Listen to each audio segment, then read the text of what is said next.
Mr. Hyde. Well, good evening, Commissioners, Mayor, Vice Mayor. My name is Martin Hyde. I want to cover the $115,000 report you've just heard in an hour or so, in about 3 minutes, because I suspect I'll be the only one going down these lines. The first issue is the barely mentioned U.S. Gulf realities. More than 800 courses closed in the last 10 years nationally. The ratio of closings to openings of golf courses is over 10 to 1 in favor of closings.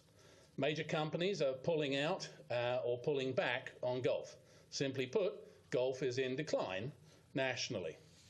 The second point is the local golf scene. There are lots of open courses to play with all kinds of price points and levels of facilities. None of them gets a taxpayer subsidy.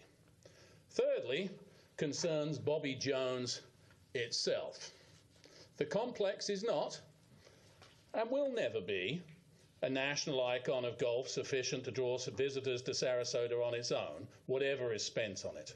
The current players are, for the most part, playing at Bobby Jones because it's affordable, and not because it's great. There is no empirical evidence to suggest that these golfers would keep playing at twice the rate per round. There is no evidence that, per Parks Board member John Tuchillo, the Field of Dreams principle of build it and they will come applies to golf in Sarasota. The fourth consideration is the economic case. $21.6 million for renovations, if it was borrowed at 4% over 20 years, would cost $1.57 million annually. The course is already running a deficit, so between that and debt funding revenues would need to increase by $2 million annually. This would mean either approximately doubling the current cost per round or increasing the number of rounds played by 80,000 annually, which I submit comes into the realms of fantasy. So there we have it, $115,000 of taxpayers' money spent to come up with the ludicrous suggestion that we put $21.6 million into a declining sport which has plenty of local privately run operations or options on the back of history and nostalgia. To quote Yogi Berra, nostalgia isn't what it used to be.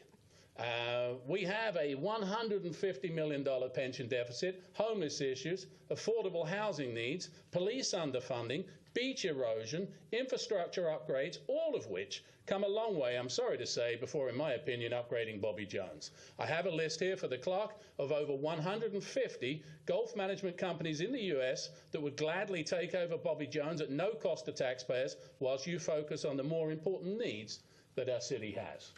Thank you. Thank you. Mr. Murphy. I'd like to ditto Mr. Hyde and just make mention that Bobby Jones Golf Course is on a landfill.